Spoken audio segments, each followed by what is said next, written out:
Hello students, welcome to my YouTube channel. My name is Rizwan और आज हम discuss करने वाले हैं त्रिकोणमिति के टॉपिक के बारे में, जिसमें आज आप सीखेंगे जो बेसिक कॉन्सेप्ट होते हैं ट्रिग्नोमेट्री के। आज उस पर हम डिस्कस करेंगे। तो चलिए शुरू करते हैं। तो ट्रिग्नोमेट्री जो ट्रिग्नोमेट्री में जो सबसे ज़्यादा आपको एक चीज़ मिलने वाली है वो है एक right angle triangle. Right angle triangle ऐसा ट्राइंगल होता है जिसमें एक एंगल आपका 90 डिग्री का होता है। मैंने कहा कि राइट एंगल ट्राइंगल ऐसा ट्राइंगल होता है जिसमें कम से कम एक एंगल आपका 90 डिग्री का होता है, ठीक है।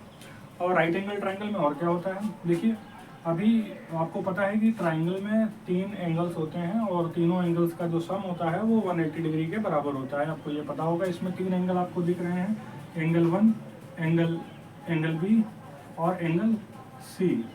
इन तीनों का जो सम होगा वो 180 डिग्री के बराबर होगा, ठीक है। तो अभी मैंने कहा कि इसमें क्या 3 चीज़ें होंगी, 3 एंगल होंगे और तीनों एंगल का जो सम होगा वो 180 डिग्री के बराबर होगा, बराबर। ओके, तो अभी इस पे जो 90 डिग्री एंगल है और ये जो एंगल होगा इसको एक एंगल को बोलेंगे थीटा, और जो तीसरा एंगल होगा यहाँ से निकाल लेते हैं। देखिए मैंने जो एंगल बी है उसको सपोज मान लिया थीटा और जो एंगल सी है उसको मान लिया एक्स।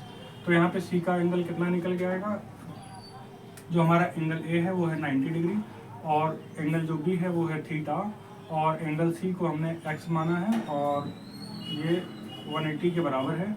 तो भी हमारा जो एक्स निकल के आएगा वो कितना निकल के आएगा, ये उधर जाएगा तो 90 हो जाएगा और ये थीटा उधर जाएगा तो 90 माइनस थीटा। ओके, तो ये हमारा जो तीसरा एंगल निकल के आया वो निकल करके आया हमारा कितना, 90 माइनस थीटा बराबर। अब इस ट्राइंगल में जो हमारे जानने वाली बातें हैं वो ये है कि हमारा ये थीटा जिस साइड फॉर्म होता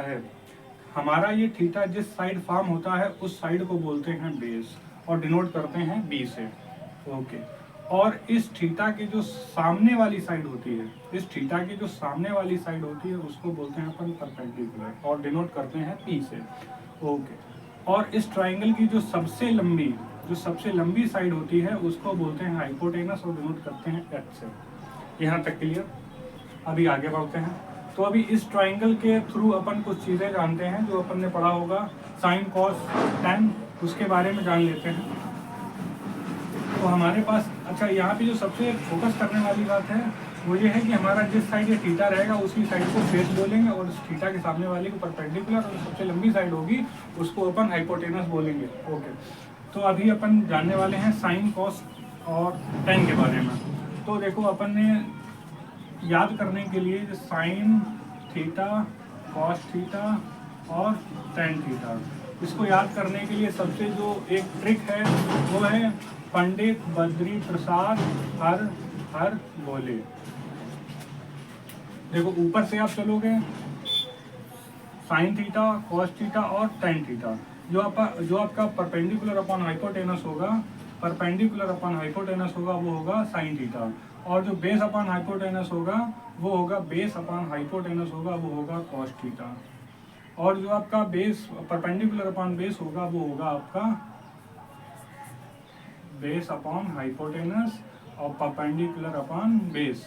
ये आपकी 3 आइडेंटिटीज मिल गई। अब अगर इनका अपोजिट करोगे, आप इनको उल्टा पढ़ोगे।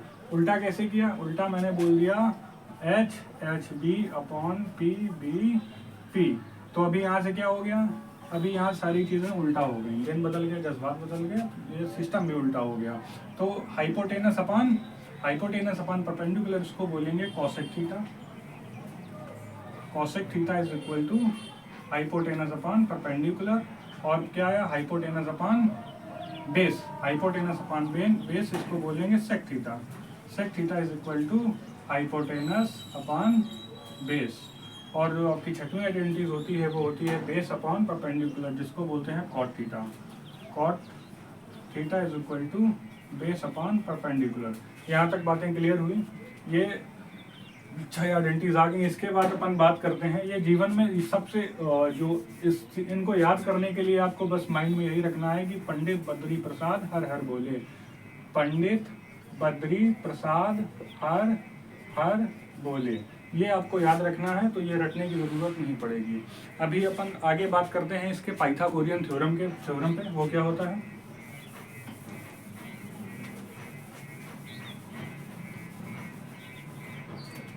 अभी अपन पाइथागोरियन थ्योरम, एक मैथमेटिशियन थे, उन्होंने पाइथागोरियन थ्योरम दिया हुआ था। वो क्या कहता है? पाइथागोरियन थ्योरम कहता है कि जो सबसे लंबी साइड्स है उसका स्क्वायर बराबर होगा बेस के स्क्वायर के, और बेस के स्क्वायर के प्लस परपेंडिकुलर के स्क्वायर के बराबर होगा। ये आपका है पाइथागोरियन थ्योरम। पाइथागोरियन थ्योरम क्या कहता है कि जो सबसे लंबा साइड होगा उसका स्क्वायर बाकी दोनों साइड्स के स्क्वायर के सम के इक्वल होगा। मतलब बात क्लियर हुआ ना, कि जो सबसे लंबा साइड होगा उसका स्क्वायर बराबर होगा बेस के स्क्वायर के और परपेंडिकुलर के स्क्वायर के सम के इक्वल होगा। अभी यहाँ पे आपने 3 फार्मूले पढ़े होंगे। फार्मूले कौन कौन से पढ़े होंगे? देखो फार्मूले अपन बात कर लेते हैं। फार्मूला, अभी हमारे पास पाइथागोरियन थ्योरम है, hyper H square equal to B square plus P square. अभी अपन इसमें डिवाइड कर लेते हैं पूरे में एच स्क्वायर से। तो अपने पास है H square equal to B square plus P square. इसमें डिवाइड कर दिया मैंने एच स्क्वायर से।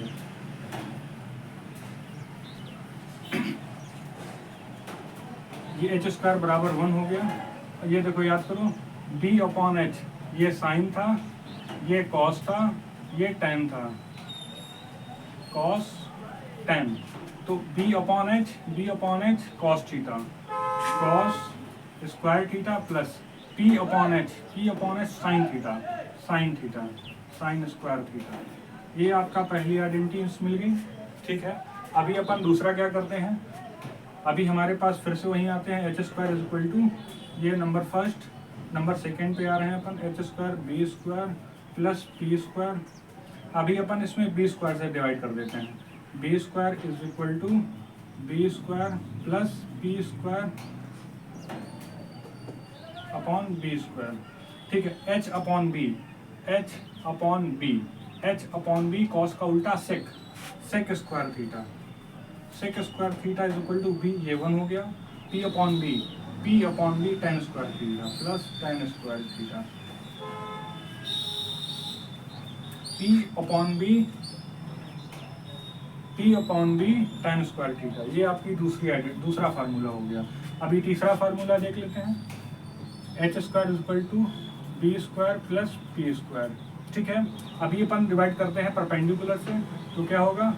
P square is equal to P square plus P square, ये 1 हो जाएगा। एच अपॉन पी साइन का उल्टा cosec square theta, cosec square theta is equal to B और पी टेन का उल्टा कॉट स्क्वायर थीटा प्लस 1।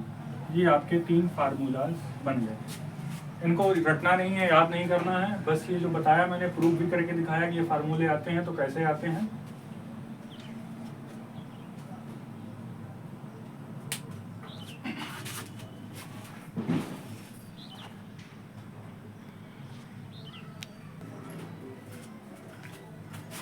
तो स्टूडेंट्स अभी अपन आप सीखेंगे साइन कॉस टेन का जो टेबल होता है वो टेबल कैसे फॉर्म करते हैं। तो अभी अपने पास एंगल होते हैं 0, 30, 45, 60 एंड 90 डिग्री एंगल। तो अभी अपने पास 1, 2, 3, 4, 5 खाने हैं। तो 5 गिनती गिन देते हैं अपन। 0 में 0, 1, 2, 3, 4। अभी कितना 4 तक गए अपन, तो इसमें सभी में 4 से डिवाइड कर देते हैं। 4, 4, 4, 4, 4। अभी तीसरा काम क्या है? तीसरा काम रहने वाला है इसमें अंडर रूट कर दो, अंडर रूट कर दो, अंडर रूट कर दो, अंडर रूट कर दो।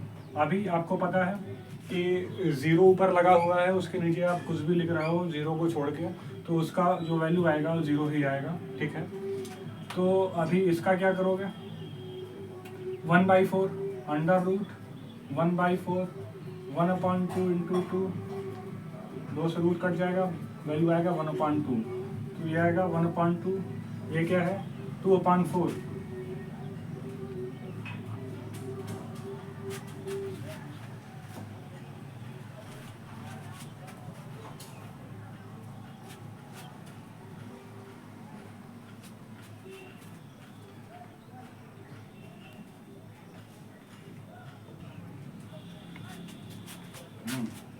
अभी जो आपका जो साइन 30 का वैल्यू होता है वो होता है 1/2, और अपन 45 की बात करते हैं, इसमें लिखा हुआ है √2/4। तो इसको कैसे सॉल्व करेंगे? √2/2 इंटू 2 से 2 गया तो आया 1/√2, ठीक है। तो अभी इसमें क्या होगा, ये लिखा है √3/4, इसको सॉल्व करोगे √3/2 इंटू 2, ये एक चला जाएगा तो बचेगा √3/2, ये हो जाएगा √3/2, और इसका वैल्यू आएगा 1, ठीक है। तो अभी साइन का वैल्यू आपको पता चल गया, तो कॉस का क्या होता है, इसका उल्टा लिख देते हैं अपन 1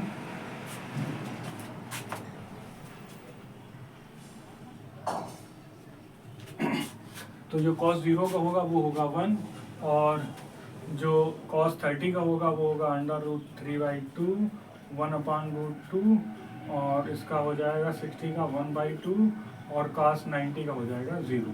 यहाँ तक बात क्लियर हुई। tan 45 का होता है 1, cos 45 का होता है 1।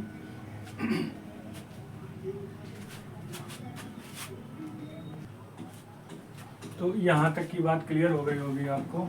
अभी आपको इतनी आइडेंटिटीज मिल गई। अभी आपको पता था, आपने स्टार्टिंग में पढ़ा था क्या, कि साइन कॉस टेन के ये ऊपर होते हैं, और बाकी जो 3 आइडेंटिटीज होती हैं कॉट कॉसिक सेक, ये सब क्या होती हैं, ये अपोजिट होती हैं। जैसे टेन का अपोजिट कॉस होता है, साइन का अपोजिट कॉसिक होता है, और कॉस का अपोजिट सेक होता है, ठीक है। तो अभी टेन का मिल गया, तो कॉट का भी इजीली मिल जाएगा, 0/0 नॉट डिफाइन हो जाएगा, ठीक है। और अभी इसका अपोजिट करोगे 1/√3 का √3 हो जाएगा, 1 का तो 1 ही रहेगा, और √3 का अपोजिट करोगे 1/√3, और नॉट डिफाइन 0 हो जाएगा, ठीक है।